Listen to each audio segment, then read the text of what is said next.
નમસ્કાર, મનોમંથન ન્યૂઝમાં આપનું સ્વાગત છે। વડોદરા શહેરમાં અતિ ભારે વરસાદના કારણે વિશ્વામિત્રી નદીમાં ઉપરવાસમાં પાણી આવવાના કારણે વિશ્વામિત્રી નદીમાં પાણી છોડવું પડ્યું હતું, જેના કારણે વડોદરાના મધ્ય વિસ્તારમાં પાણીએ પોતાનો અડ્ડો જમાવ્યો છે।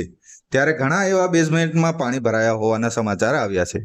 ત્યારે વડોદરાના ઓલ્ડ પાદરા રોડ ઉપર મલ્હાર પોઈન્ટ વિસ્તારમાં વેલકમ શોપિંગ સેન્ટરમાં બેઝમેન્ટની તમામ દુકાનો પાણીમાં ગરકાવ થઈ ગયેલી નજરે પડે છે। તંત્ર વહેલી તકે આ પાણીના નિકાલની વ્યવસ્થા કરે એવી પ્રજામાં માંગ ઉઠી છે। મનોમંથન ન્યૂઝ, રાજેશ પરમાર, વડોદરા।